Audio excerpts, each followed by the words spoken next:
านผู้ฟังกำลังให้เกียรติรับฟังสถานีวิทยุเจียงใหม่มหานคร FM 107.25 เมกะเฮิรตซ์อันดับต่อจากนี้ไปเจิญอู้จ๋ากับเมืองกับดีเจคำเพชรเจ้า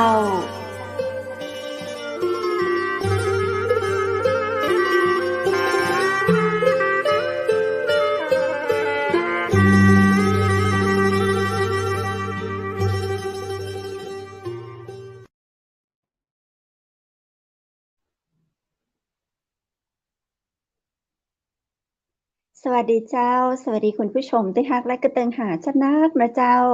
ยินดีต้อนรับเข้าสู่รายการอู้จากกะเมืองต่างจังใหม่มหานครแพร่ภาพออกอากาศ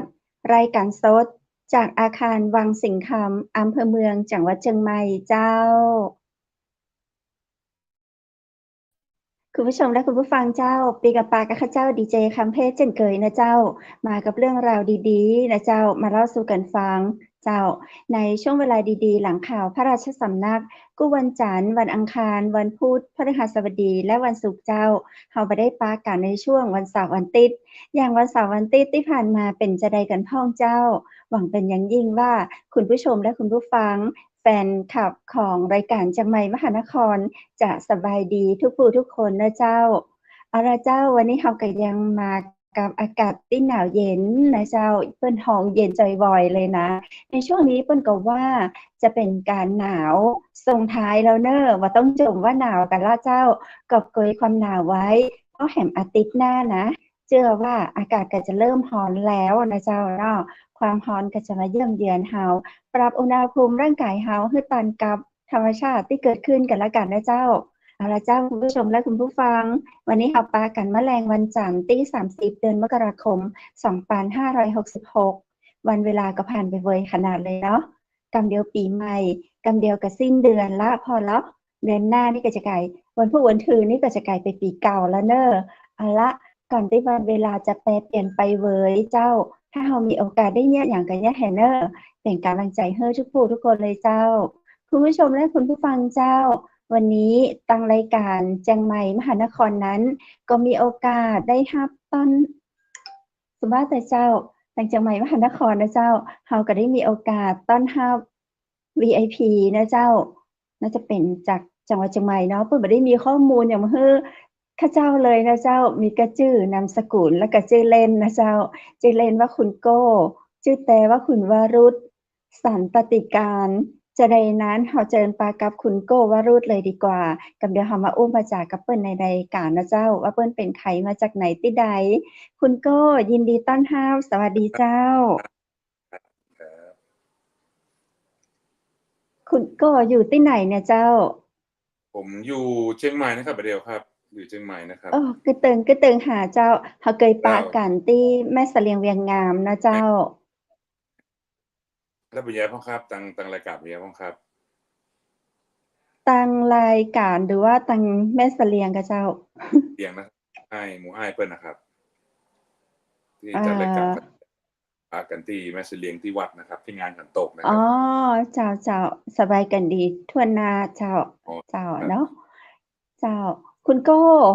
ครับขอแนะนำตัวเก่าสักกำแล้วเจ้าอ๋อครูผมก็ชื่อวรุษสันตติกาผมรเนาะใหม่เจ้าแล้วก็เกิดกรุงเทพนะแต่ไปใหญ่อยู่ที่เยอรมัน10กว่าปีเนาะครับโอ้อยู่เยอรมันแล้วก็ยากการก็ทำเกี่ยวกับท่องเที่ยวนี่ตั้งแต่ยังบ่ซาวเลยกะยังบ่ซาวเลยทำตั้งแต่ยังละอ่อนอยู่เลยครับนี่ก็อ๋ออยู่แล้วก็ทำมาเป็น30ปีแล้วกะ30ปีแล้วครับตั้อืงแต่สมัยมเจ้าที่บ้านเฮายังมีหยังเลยบัดเดียวเจริญแล้วเนาะนะครับเจ้าแล้วก็อยู่จะจบก็จบเชียงใหม่ครับจบเชียงใหม่จบปิ้นนะครับปิ้นมงฟอร์ดนะครับลูกครึ่งครับ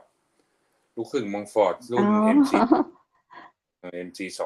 29บอกนะฮู้อายุไปเลยแล้วก็ปิ้นนี่ก็รุ่นป่านนะครับสไปเดอร์ป่านเนาะนี่ลูกหย่องตองปิ้นนะครับอืมเจ้าไปกับอ๋อสากับไปเรียนที่เยอรมันครับที่เมืองมิวนิกเนาะที่เมืองมิวนิกอยู่มิวนิเจ้ากครับครับอืม คือเป็นบ่าวเจียงใหม่เป็นละออนเจียงใหม่แล้วก็ไปเป็นบ่าวเยอรมันเจ้า แม่นล่ะไปเป็นบ่าวเยอรมันไป10 กว่าปีเปิงแล้วเจ้าเห็นหุ่นห่างเปิ้นนี่แบบโอ้โหเหมือนคนหุ่นห่างเนาะเหมือนคนเยอรมันไปเลย เจ้าก็ได้ได้กินอาหารดีกินจีนกินนมนะครับมันก็ได้ใหญ่ปุ่งคืนปุ่งคืน หลวงนะคเออรับเนาะเจ้า เจ้าเอ่อม่วนกับเจ้าเยอรมันจำตอนเฮาอยู่ก็เยอรมันได้กับเจ้าเรียนนี่โอเคกะแต่ถ้าจะใช้เจ้าชีวิตนี่สู้บ้านเฮาบ่ได้บ้านเฮาอืดีกว่าเยอะครับมดีกว่าเจ้ามากมายในการอยู่การกินอืสบายกว่ามมันบ่ต้องมาหนาวอย่างแต่ที่ทางพิธีกรว่าหนาวนี่นะพอจังปุ้นนี่หนาวเข้าขั้วหัวใจเลยนะว่า-20 -30เดี๋ยวโอ้ตายอุ๊แล้วย ตู้เย็นนะ เออ-5ดังนั้นถ้ามีปีไหนหนาวจัดๆนี่-20 -30นี่รถวิ่งบ่ได้นะรถรางวิ่งบ่ได้เลยครับเออสายไฟฟ้าเจ้า ครับ ถ้าอากาศมันติดลบจะอั้นเฮาจะดำเนินชีวิตจะใดอะคุณโก้ก็เจ้าถ้าต่างประเทศเนี่ยถ้าเราอยู่เราถึงจะรู้ระบบการวางแผนเปิ้นเนาะเขาอืจะมันมเขาเวลาเราไปอยู่เจ้าอะมันก็จะบ่ง่ายคือบ่ใช่ง่ายคือบ่คุ้นกับเราคือเราสบายเราเจ้าไปที่ก็ได้ที่พุ่นบ่มีนะเปิด24ชั่วโมงอาหารการกินถึงเที่ยงคืนตี 1นี่นะเราต้องเตรียมตัวไว้ก่อนถ้าวันติดอืปิดหมดมอืมปิดหมด เจ้าอีกอย่างเดียวถ้าจะเปิดฉุกเฉินแต๊ะๆก็คือที่สถานีรถไฟเราจะรู้กันว่าอืถ้าไปเมืองนอกมจะจะวันไหนถ้าถ้าตรงวันอาทิตย์ก็ว่าค่ำแต๊ะๆเนี่ยหลัง2ทุ่มไปแล้วมันปิดบ่ห้างเฮิ้งเนาะแล้อืวก็มเจ้าซื้อครัวซื้อยานี่จะต้องไปที่สถานีรถไฟอืมันจะเปิดมอืมนี่คือที่ประเทศเยอรมนีเจ้ายุโรปเกือบทั้งหมดเลยครับมันจะเขา เพิ่นก็จะเป็นจะอี้แม่นเขาจะได้อืมได้ไปซูเปอร์มาร์เก็ตคู่วันนะเขาไปเฉพาะวันเนาะติดละวันเนี่ยก็เขาจะเตรียมคำนวณว่าอย่างการเตรียมการเป็นอยู่ของเขาแต่ละวันเนี่ยนะครับเขาก็จะรู้ว่าวันนี้เขาเจ้ากินอีนะสมมุติว่าอย่างฝรั่งเขาบ่ใช่ใจดำนะสมมุติเราไปแอวหาบ้านเขาบ้านเราเนาะบ้านเราก็จะชวนกินข้าวกันเลยเนาะที่หั่นถ้าแบบเจ้า เราไปแล้วเราบ่ได้บอกเขาล่วงหน้านะเขาก็ชวนกินข้าวนะครับเพราะ มันฟังดูเหมือนกับใจดำนะแต่ว่าเปิ้นคือการทุกอย่างคือการเตรียมการไว้ก่อนอะครับเนาะอืมเจ้าก็เตรียมไว้แล้วอย่างสมมุติเกิดว่าหิมะมันตกหนักๆแต๊ะๆออกบ้านบ่ได้นะครับเนาะอาหารการกินเพิ่นก็จะเตรียมไว้เฉพาะของเปิ้นแล้วก็เพิ่นจะซื้อใหม่กุติกทีละเตื้ออีกอะเพิ่นจะอ๋คำนวณไว้กับอจ่ายของเปิ้นครับเขาจะบ่ค่อยเหมือนบ้านเราถ้าอืเรื่องสบายมบ้านเราบ่ได้เจ้าเนาะ สบายตึงกายสบายตึงใจเนาะ แม่นจ้ะแม่นจ้ะฝรั่งก็ได้เมียไทยนี่นะเขาจะ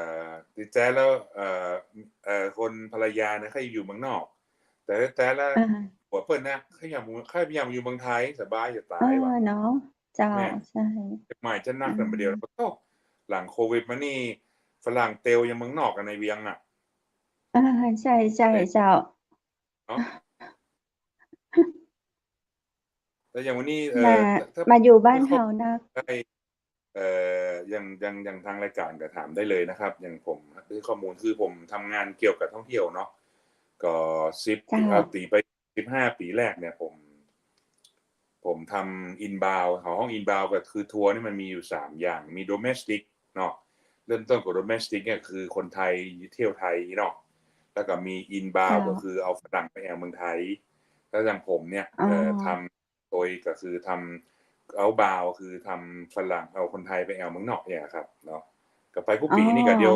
5เดือนในนี่ก็มีญี่ปุ่นอยู่100กว่าคนพาคนไทยไปอ๋อแอวญี่ปุ่นเปิ้นคุณก็ทำตึง inbound ตึง outbound อ๋อเจ้าแม่นครับครับก็ทำเป็น out คือกับเป็นทัวร์ของคุณโก้เลยมั้งก็เจ้าก็หุ้นอยู่กับอย่างหุ้นส่วนหลายคนเหมือนกันครับทั้งเชียงใหม่ตึกอาเชียงใหม่ตึกกรุเจ้างเทพเนาะแล้วก็เจ้าช่วยกันครับเขาเป็นแห้งเขาเป็นทุนเนี่ยครับเนาะอืมเราก็คอยเจ้าช่วยเพิ่นว่าทางไหนมันสะดวกเราคือคนไทยเวลาเราไปเมืองนอกนี่นะ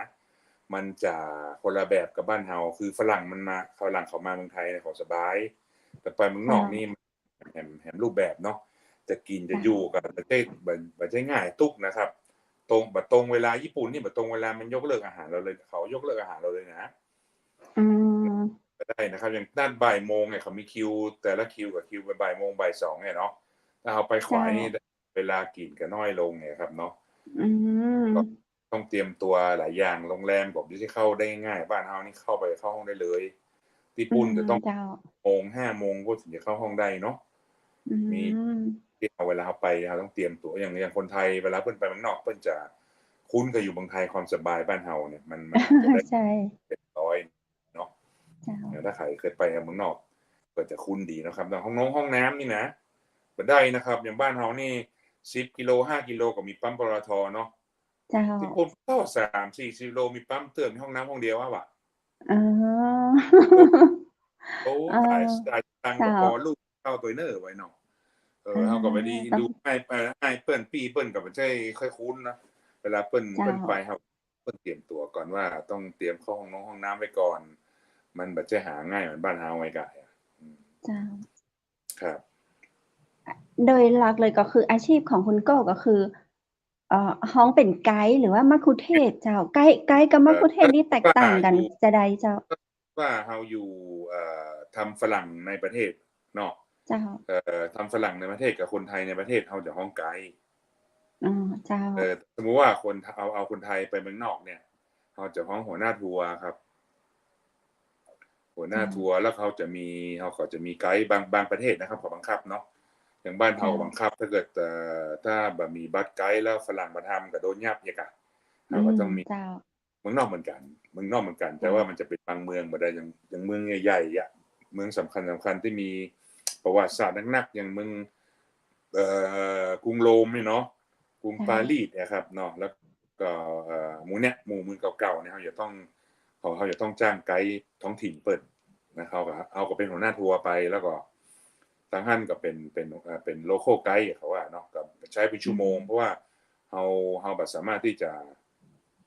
ใช้เปิดตึงวันได้เหมือนบ้านเฮานี่ใช้ตึงวันตึงคืนนะ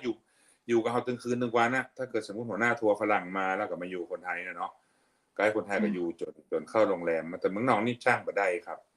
เพราะมันจ้างเป็นชั่วโมงอย่างบางเขตเนี่ยอย่างที่สแกนดิเนเวียอย่างแถวเดนมาร์กนอร์เวย์นะเขาจะเอาคือขั้นต่ำ3 ชั่วโมงแล้วก็อย่างน้อยก็มี300-400 ยูโรเนาะก็ลองคูณไปคูณ30ก็ได้ง่ายๆเนาะก็ประมาณ3 ชั่วโมงกับประมาณบวกลบ10,000 ปลาย 20,000 เนี่ยครับถึงวันได้ครับจ้างบ่ไหวครับแบ่งกันไปที่เหลือก็ไปจัดการเองหัวหน้าทัวร์ก็จัดการเองเข้าแล้วร้านของอาหารนี่จัดการเองหมดแต่ถ้ามาอยู่เมืองไทยหัวหน้าทัวร์สบายหัวหน้าทัวร์ฝรั่งมาสบายไกด์ท้องถิ่นจัดการหมดเขาถึงมากว่าบ้านเฮาไปมีก่อนโควิดนักท่องเที่ยวตั้งเกือบ40 ล้าน1 ใน 5ของโลกเลยนะว่ะเนาะเขาชอบบ้านเฮาตึงอาหารบ้านเฮามีเสน่ห์ตึงอาหารตึงคนเนาะเขาติดเสน่ห์แต่ติดเสน่ห์อาหารกับคนไทยนะเขาชอบก็จะปิกมาติ๊กอ่ะมันคือเขายังเทียบเปอร์เซ็นต์แล้วเนี่ยถ้ายังไปแอลที่อื่นนะครับแอลรอบๆในพม่าลาวก็ว่าเวียดนามนี่นะเขาไปกับไปเตอร์เดียวไปตื่นเต้นเตอร์เดียวถ้าเทียบมาเที่ยวที่2นี้สู้บ้านเฮาไปได้เจ้าปิกมาเรื่อยๆครับเจ้าคุณก็จะเห็นว่าเดือนหน้าจะมีไปประเทศญี่ปุ่นมั้งคะเจ้ามีบวยสุดนี่ก็คือเดือนก่อนญี่ปุ่นนี่มีอย่างก็มีเวียดนามครับมีดานังเวไป3 คืน 5 วันไปบินเข้าไปเวไปนอนเว2 คืนไปนอนดานัง2 คืนแล้วก็ไปแอลฮอยอันครับเนาะนี่ประมาณอันนี้เป็นอาทิตย์เลยค่ะเจ้าก็ประมาณครับ 3-5 วันครับถ้าทริปสั้นๆนี่นะถ้าไปอย่างเวียดนามเนี่ยมาเลเซียเวียดนามเนี่ยประมาณพม่าก็อย่าง3 วัน 5 วันครับแต่ว่าถ้าไปไกลน้อยไปเกาหลีไปญี่ปุ่นก็ประมาณเมินขึ้นหน่อยก็สักประมาณสัก5 วัน5 วัน 8 คืน5 คืน 8 วันเนี่ยครับแล้วแต่ว่าเราจะตกลงกับ หน่วยงานที่อย่างผมเนี่ยผมไปกับหน่วยงานของรัฐนี่เนาะก็แล้วแต่ว่าเขาจะต้องไปดูงานที่ไหนพ้องแล้วเขาก็พาเพื่อนไปดูงานอย่างเที่ยวนี้ไปดูญี่ปุ่นนี่น่าจะไปดูงานของมหาลัยครับเนาะเป็นออกชื่อหน่วยงานไปได้แต่ว่าไปดูงานเกี่ยวกับการศึกษาที่ญี่ปุ่นนะครับที่โอซาก้ากับที่โตเกียวนะครับเนาะ5 คืนไป5 คืน7 วันครับ5 คืนเป็นนับวันบนเครื่องของคุณก็คือเป็นไกด์เป็นมัคคุเทศก์ของนักท่องเที่ยวที่ปาไปที่เขาตึงอินบาวเอาบาวนี่ส่วนใหญ่จะเป็นของหน่วยงานราชการกับเจ้าถ้าก็ถึง2นะครับแต่ว่าถ้าออกต่างประเทศนี่ส่วนใหญ่เป็นหน่วยงานราชการครับเป็นหน่วยงานราชการแม่ครับแต่ว่าถ้าเป็นฝรั่งเข้ามาบางเตื้ออย่างที่ที่แล้วผมทำของอย่างทางเอเปกครับของเอเปกก็รับเอเปกแอลเพื่อประชุมเสร็จเพื่อนก็ส่งงานมาคือผมจะทำได้หลายหัวของห้องหลายหัวนะคือผมจะพูดเยอรมันได้อังกฤษได้อิตาเลียนสเปนเนี่ยครับเนาะเอาก็หมู่ชาติที่เพิ่นส่งมาคือกับประชุมเสร็จก่อนประชุมเนี่ยกับปลายแอลไปเชียงใหม่แอลกรุงเทพเนี่ยครับเนาะช่วงเอเปกที่ประชุมเอเปกนั่นนะครับเนาะแล้วก็ตอนนี้ก็เป็นทัวร์ทั่วไปนะครับตอนนี้ก็เข้ามาติ๊กเนาะแล้วหลังพอหลังอย่างก็หลังโควิดคนมันบ่ค่อยเขาบ่ค่อยแอลเป็นกลุ่มใหญ่ๆแล้วครับ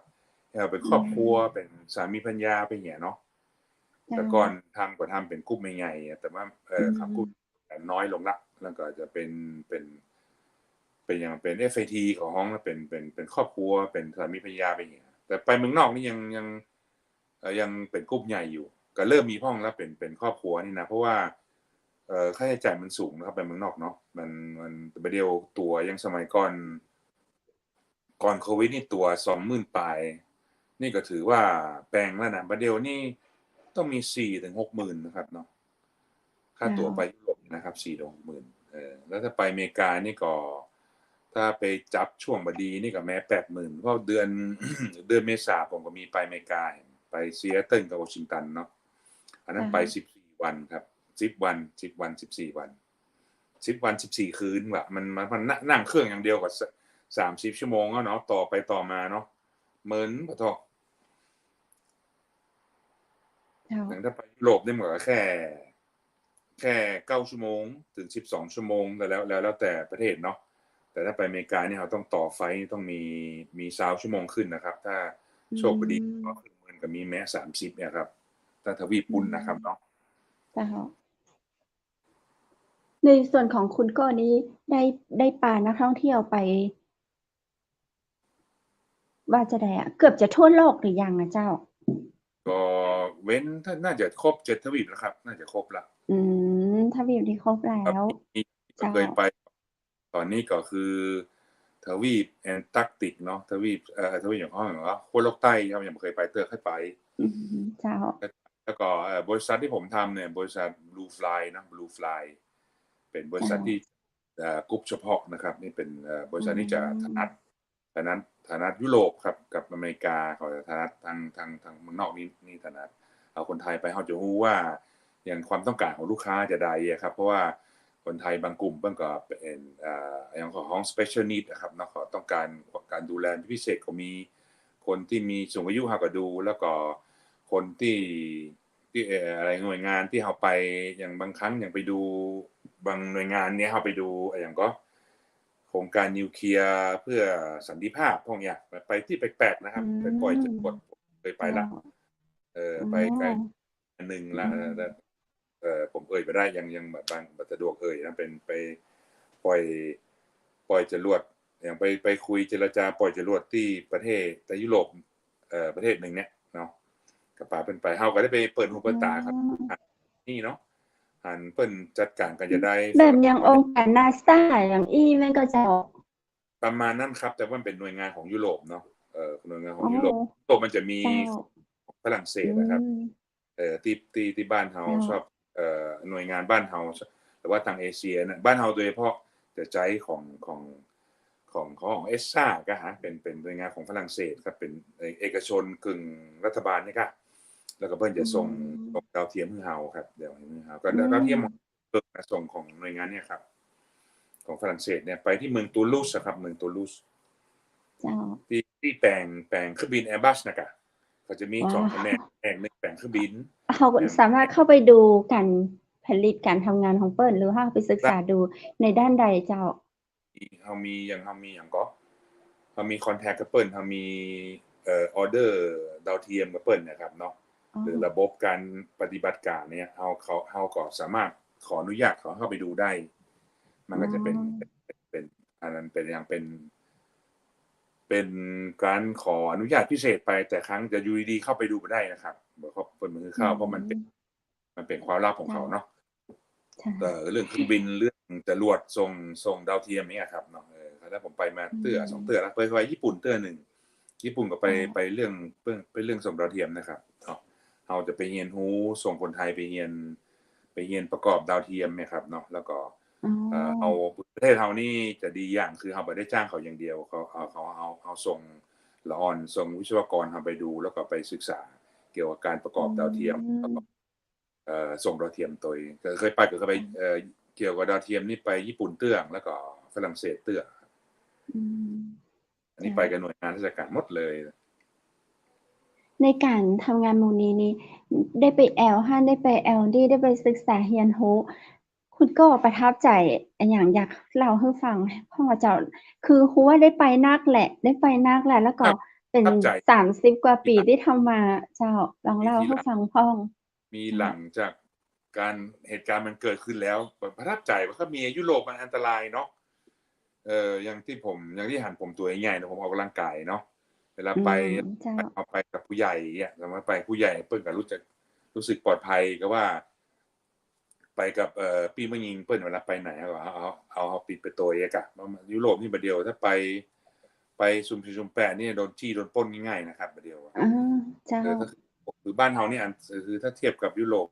เมืองใหญ่หลายๆประเทศเนี่ยจะปลอดภัยกว่าเยอะเลยครับฝรั่งเปิ้ลเปิงใจบ้านเฮาสามารถเตลบนถนนได้อย่างที่กรุงปารีสนี่นะก็ล่าสุดนี่ก็โดนครับล่าสุดนี่โดนจี้กลางวันแสกๆเอามีดจี้หลังกลางวันแสกเนาะแล้วก็สเปนก็2 เดือนที่แล้วก็โดนก่อนที่จะไปเจอทางชาวคณะรายการนะครับที่แม่เสลียงผมปิกมาผมไปเนี่ยฝรั่งชุดนั้นเลยที่บ้านของเอเปกเนาะแล้วก็โดนกระชากอย่างก็นาฬิกาสดๆเลยเพิ่นเล่นแบบนี่รับขโมยแล้วกระชากสดๆเลยครับอันตรายแต่เหตุการณ์นี้บ่อยากให้เกิดขึ้นหรอกแต่เฮาก็เตือนกับลูกค้าทุกคนนะแต่ว่าถ้าแบบกับตัวเก่านี่บ่ค่อยรู้ครับบ่ค่อยระวังคือเวลาไปเมืองนอกเนี่ยที่อยากจะ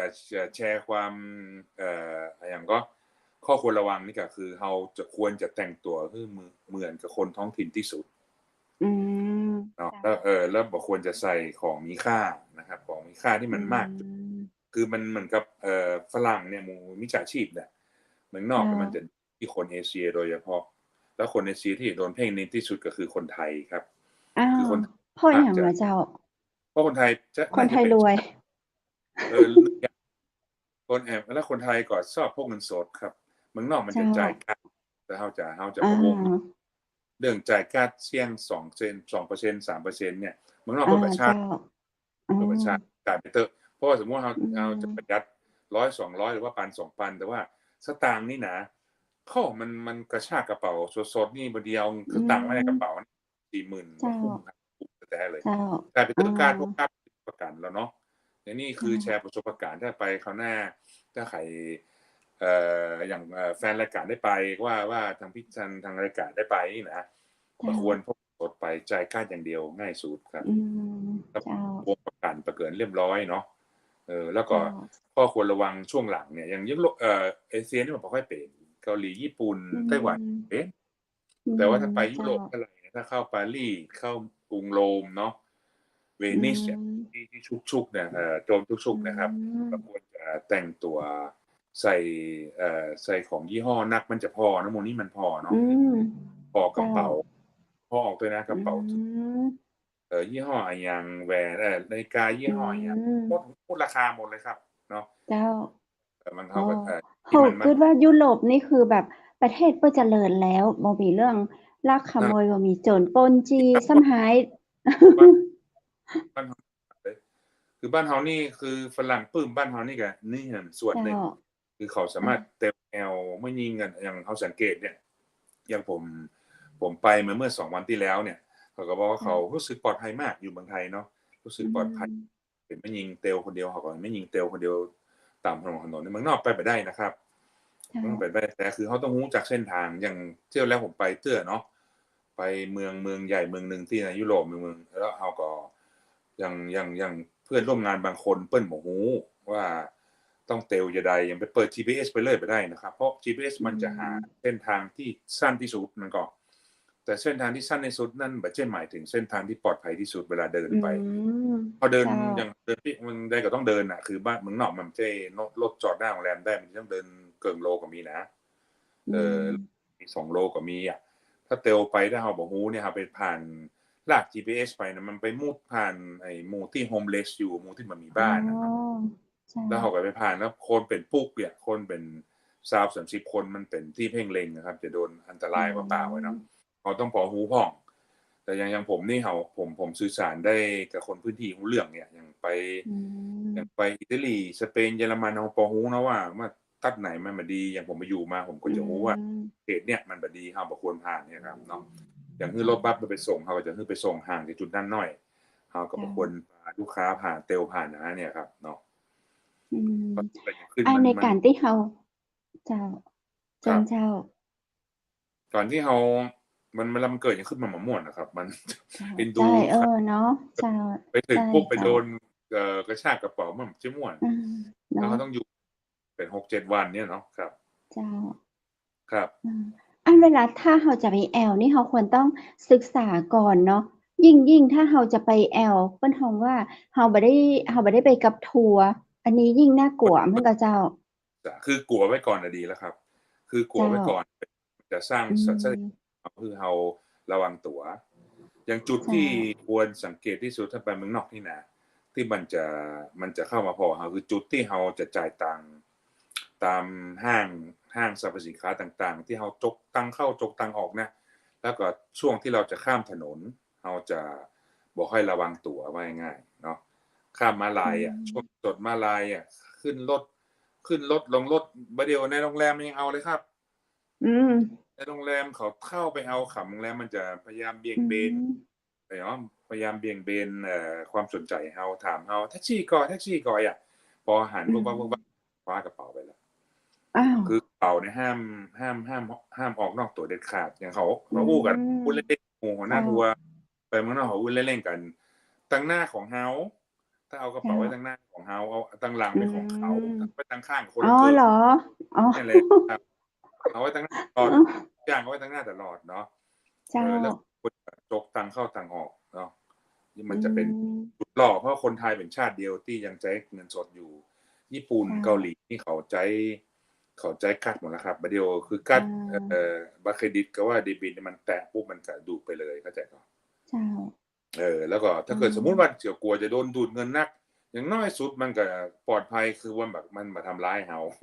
ถ้าเราเจ้ามีกระตั๋วเนี่ยเราจะโดนทำร้ายเนาะมันจะอ๋อทำร้าย อันเจ้านี้อันนี้คือหลายเหตุการณ์บางทีมันเล่ากันบ่จบแต่น่ะเจออืมผู้เตื้อไปก็เจอเจ้าถ้าไปยุโรปไปเนาะแต่เมืองไทยทำน่าสบายครับอย่างผมทำกับฝรั่งเนี่ยสบายใจอืมเจ้าเหมือนระหว่างฝรั่งเนี่ยเนาะฝรั่งมันเขาก็รู้อยู่แล้วเพราะเมืองนอกเขารู้ว่าเขาควรจะทำตัวใดอย่างงั้นเนาะแต่ว่าเจ้าเมืองไทยเขาบ่ต้องระวังว่าง่ายๆคือระวังน้อยหน่อยอย่างงั้นเนาะเจ้าครับเนาะได้ถ้าไปข้อเที่ยวก็คิดได้ศึกษา คนเจ้าปรึกษามาตางคนก็ได้บ่กะเจ้าได้ครับยินดีมากเลยครับถ้าสมมุติว่ามีข้อมูลในอย่างใครได้นะผมคือการที่เราเนี่ยการเจ้ามา20-30ปีมันก็เป็นบางเหตุการณ์ก็แบบยินดีที่ให้มันเกิดขึ้นกับเรานะแต่พอมันมีแล้วมันก็เป็นประสบการณ์นะครับบ่เนาะม่วนตุกได้แทได้นที่จะไปได้แอวให้มีความสุขซ้ำตุกใจละเก่าเจ้าครับแต่ว่ามันก็ถ้าเราก็มันจะเป็นเขาห้องอย่างเนาะสัญชาตญาณนะครับสัญชาตญาณเขาจะเจ้ารู้จะระวังที่ไหนอะครับเนาะ แต่ยังบอกก็กระเป๋านี่ไว้ตั้งหน้าแล้วก็บ่ควรจะใส่ของมีค่ากับว่าของมียี่ห้อครับเนาะ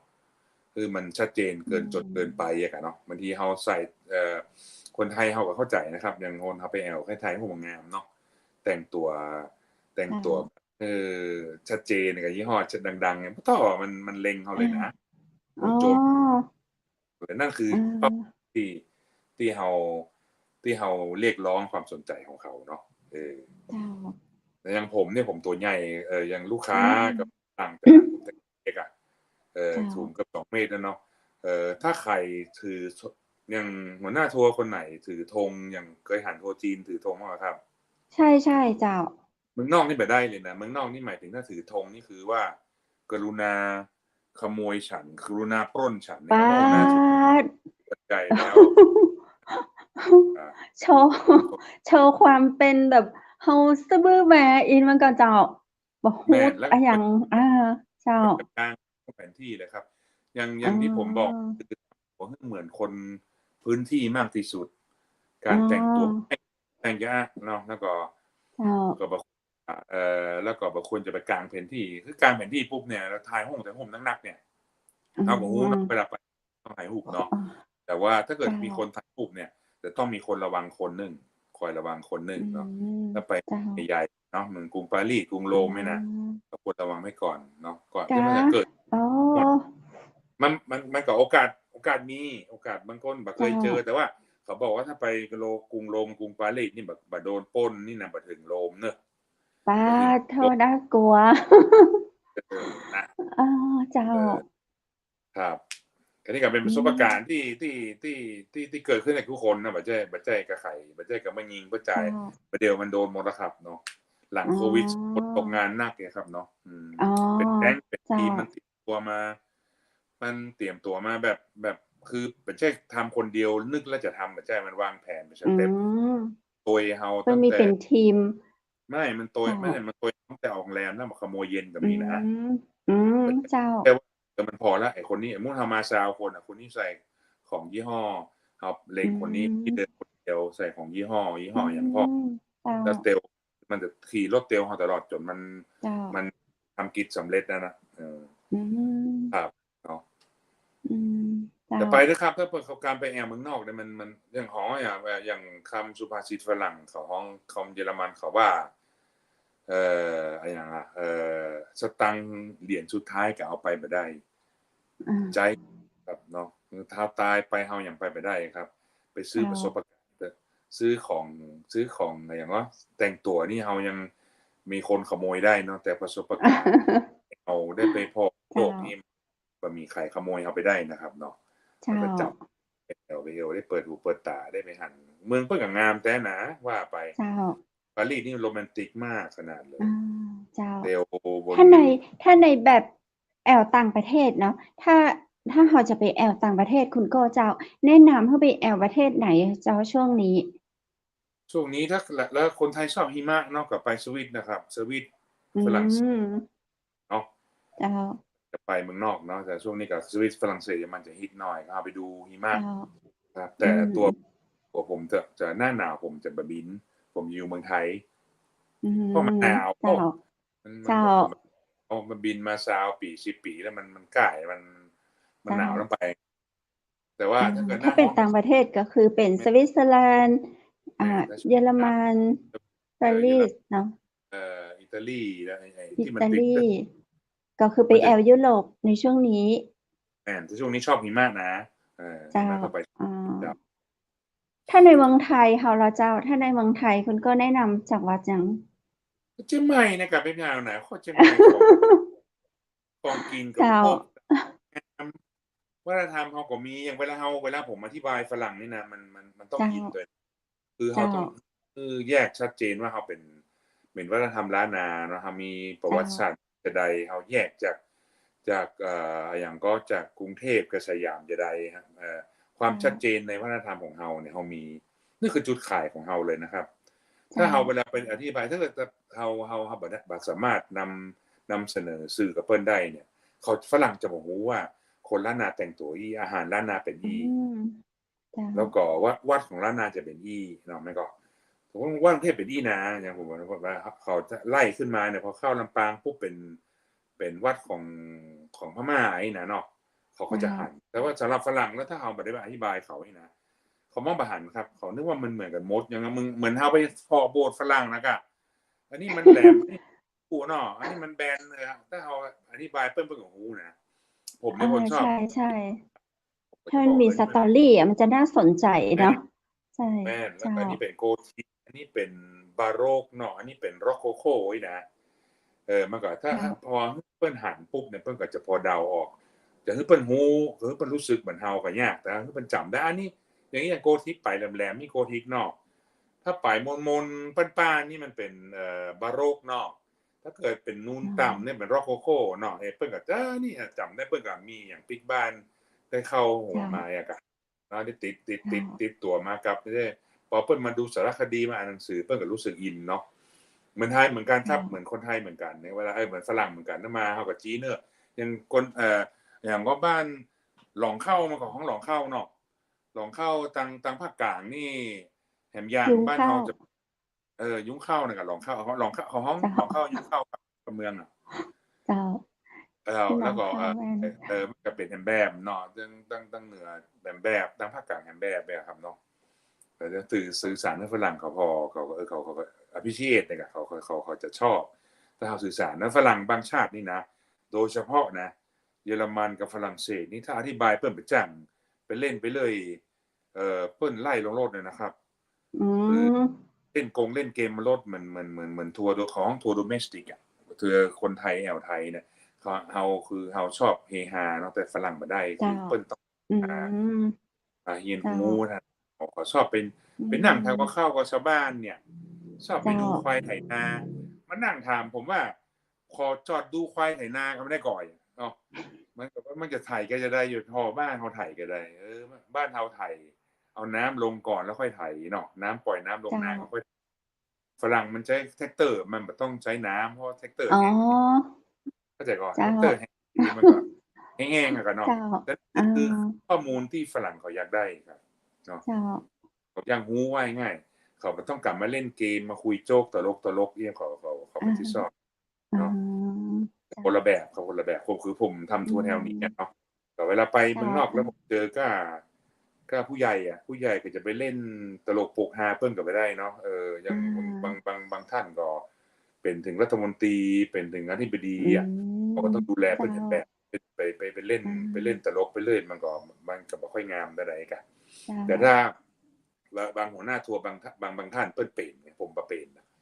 อย่างไปเล่นเกมคุยเรื่องตลกถ้าเรื่องตึงตังนี่เขาเก่งแต่ผมจะบ่ถนัดทางนี้พยายามมันน่ะป้าบ่จ้างซะกันบ่ค่อยเป็น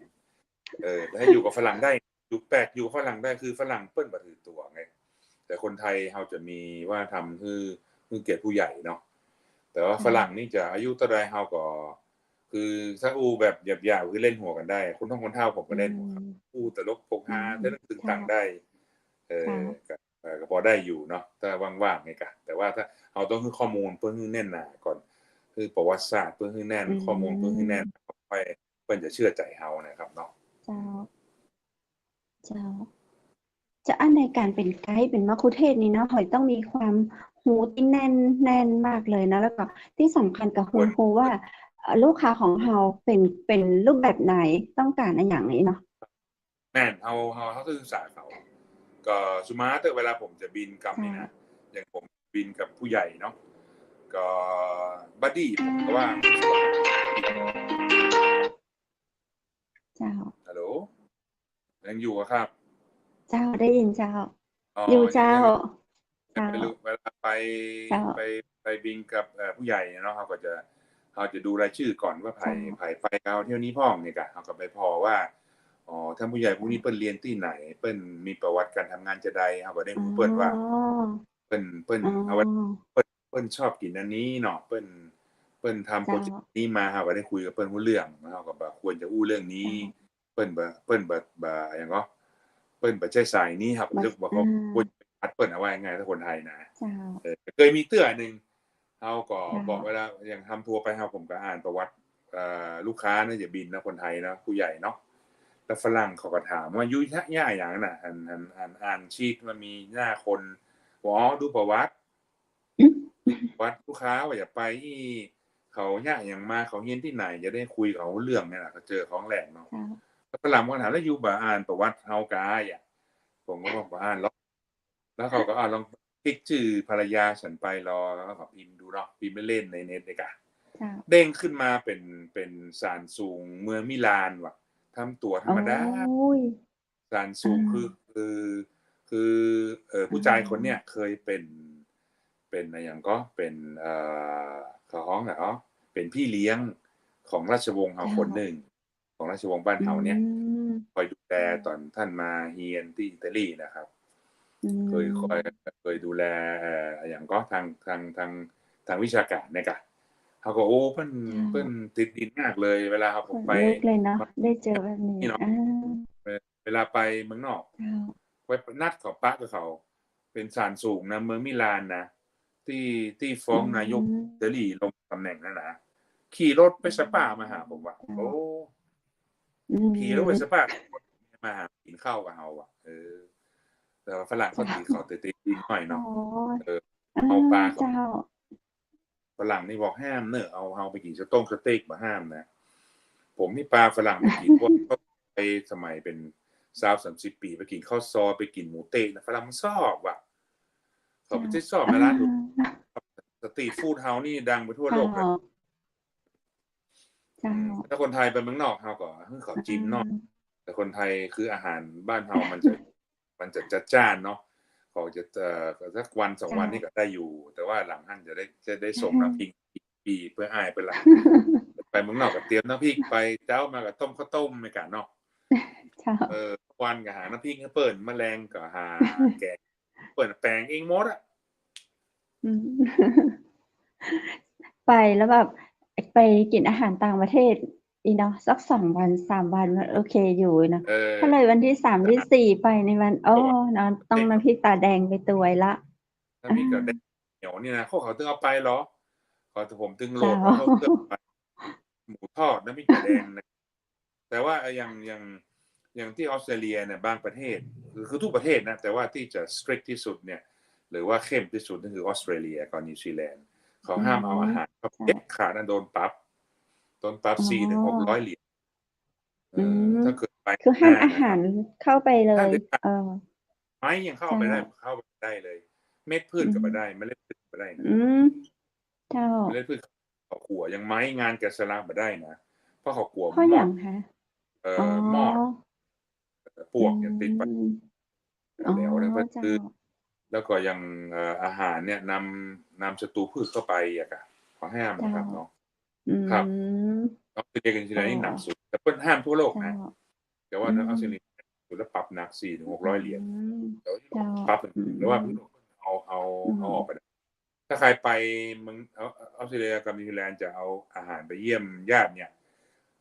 ก่อนจะเข้าไปยื่นให้เพิ่นพอก่อนเพิ่นยอมกับบางอย่างเพิ่นยอมของที่ห่อเรียบร้อยแล้วซีลเรียบร้อยแล้วเนี่ยยอมครับอย่างมาม่าเนี่ยนะแต่ถ้าเป็นชิ้นเกมนี่ไม่ได้เนอะประตูนี่ไม่ได้ก็มีเหมือนกับโรคระบาดเนี่ยกะแล้วก็แล้วก็พยายามคนไทยกับพยายามไปก็โดนยับห้องโดนยับโชคดีถ้าโดนปรับ 200-300 เหรียญถ้าโชคดีก็แต่ว่าออสเตรเลียนี่ก็ได้เลยต้องแจ้งเลยนี่ต้องป้องกันไว้ดีกว่าเนาะถ้าเราจะไปต่างประเทศเนาะเรียนรู้ในเรื่องของสิ่งที่มันจะไปเกิดขึ้นต่างหน้าไว้เจ้าป้องกันไว้ดีกว่าแก้ประมาณอีเนาะ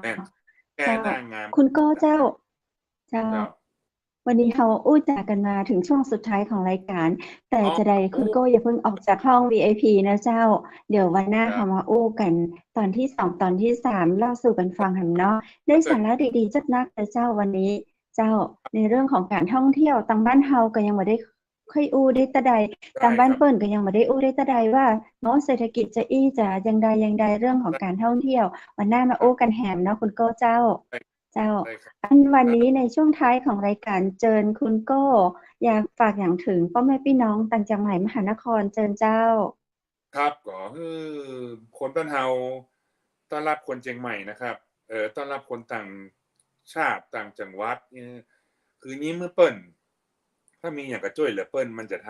ำ ทำให้เชียงใหม่น่าอยู่ขึ้นนะครับแล้วก็คนเชียงใหม่ด้วยกันเหมือนกันครับเนาะก็อากาศหนาวก็จะได้ความอบอุ่นเพิ่มขึ้นนะครับเนาะก็จะได้ความอบอุ่นจากคนเชียงใหม่เฮาเนี่ยคนเชียงใหม่เฮามีชื่อเยอะเรื่องนี้เนาะครับก็ยินดีครับที่เชิญเข้ามาออกรายการเนาะจะได้แบ่งประสบการณ์ความรู้กันนะครับมีอย่างก็ติดต่อมาได้นะครับเดี๋ยวผมจะฝากลิงก์ก็ว่าฝากอีเมลไว้ที่รายการก็ได้ถ้าใครต้องการไปเมืองนอกแล้วต้องการข้อมูลในอย่างถามได้เลยนะครับเจ้าครับ ยินดีเลยเจ้าคุณโก้ขอบคุณและสวัสดีเจ้าครับผมวันนี้ได้สาระจ้านักเลยเจ้าคุณผู้ชมและคุณผู้ฟังเนาะไผ่ที่เตรียมตัวแอลประเทศไทยไผ่ที่อยากไปแอลต่างประเทศนะเจ้าฟังสาระดีๆจากคุณโก้วรุษสันตติการนะเจ้าเปิ้นสัญญากับเฮาแล้วว่าเดี๋ยวรอบหน้าจะมาอู้จากันแหมนะเจ้าคุณผู้ชมและคุณผู้ฟังที่มีคำถามฝากไว้กับทีมงานจังหวัดมหานครได้เลยเนอะรอบหน้าจะเอามาตอบให้นะเจ้ากับเรื่องราวดีๆในวันนี้จากไกด์มือหนึ่งนะเจ้ามัคคุเทศก์คนเก่งนะเจ้าแห่งเวียงเจียงใหม่บ้านเฮาคุณโก้วรุษสันตติการเจ้ามีลิงก์มีอีเมลอะไรอย่างเดี๋ยวเปิ้นจะฝากไว้ให้ตังจังหวัดมหานครเจ้าตักเข้ามานะเจ้าใครอยากไปแอลต่างประเทศนะเจ้าหรือว่าคนต่างประเทศเข้ามาแอลประเทศไทยเนาะเจ้าเฮามีไกด์มือหนึ่งอยู่ที่จังหวัดมหานครแล้วเจ้าโอกาสหน้าเพิ่นจะมาอู้ตัวเฮาแหมเสียดายว่าวันนี้เจ้าเวลาเฮาหมดลงให้แล้วในช่วงสุดท้ายของรายการแจ้งคุณผู้ชมและคุณผู้ฟังนะเจ้าท่านใดที่มีสินค้าอยากจะมารีวิวนะเจ้ามีเรื่องราวดีๆสาระดีๆเอามาโอ้มาจาแลกเปลี่ยนกันที่นี่นะเจ้าเวทีนี้ของคุณผู้ชมและคุณผู้ฟังทุกคนทุกท่านมีโอกาสให้ทุกคนนะเจ้าเปิดโอกาสให้ทุกคนนะเจ้าเข้ามาอู้จ๋ากับเมืองไปกันที่นี่นะเจ้าในวันนี้ขอกราบขอบพระคุณพระอาจารย์รัตนยาโนจากพุทธอุทยานสวนบูรณะลักธรรมตำบลแม่แลมอำเภอแม่ริมจังหวัดเชียงใหม่เจ้าคุณผู้ชมและคุณผู้ฟังท่านใดสนใจเรียนสมาธิสมัครเรียนได้นะเจ้าที่สวนบูรณะลักธรรมตำบลแม่แลมอำเภอแม่ริมจังหวัดเชียงใหม่และวันนี้ขอขอบคุณโรงแรมแม่เสลียงเวียงงามนะเจ้าแอลเหนือแอลหนาวสำรองจองห้องพักได้ที่0536214444เจ้าขอบคุณน้ำผึ้งแท้น้ำผึ้งตราสารวินของฝากจากสารวินนึกถึงน้ำผึ้งจากธรรมชาติ 100% บริการส่งทั่วไทยเจ้าและขอขอบคุณแสงประเสริฐโภชนาบริการโต๊ะจีนระดับ5ดาวทั่วไทยนะเจ้าบริการโต๊ะจีนระดับ5ดาวทั่วไทยโทรถามได้ที่0904658589ขอขอบคุณบ้านสวนกรมงคลตำบลแม่แรมอำเภอแม่ริมจังหวัดเชียงใหม่ขอบคุณผ้าพิธีกรหญิงจากร้านผ้าปื้นเมืองชุดไทยใหญ่ท่านใดสนใจถามได้นะเจ้าและวันนี้ขอขอบคุณข้าเจ้าดีเจคำเพชรและจังหวัดมหานครทุกคนนะเจ้าขอกราบขอบพระคุณ VIP รับเชิญในวันนี้คุณโก้วรุษสันตติการและคุณผู้ชมคุณผู้ฟังที่ฮักทุกคนทุกท่านเจ้าพี่กับป้ากันแหมใหม่ในวันพรุ่งนี้สำหรับคืนนี้ขอให้นอนหลับฝันดีราตรีสวัสดิ์เจ้า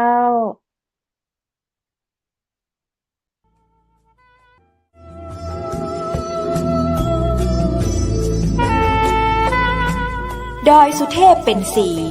ประเพณีเป็นสง่าบุพชาติล้วนงามตานามล้ำค่านครพิงค์สถานีวิทยุเจียงใหม่มหานคร FM 107.25 เมกะเฮิรตซ์ขอส่งเสริมการท่องเที่ยวทุกมิติเจ้า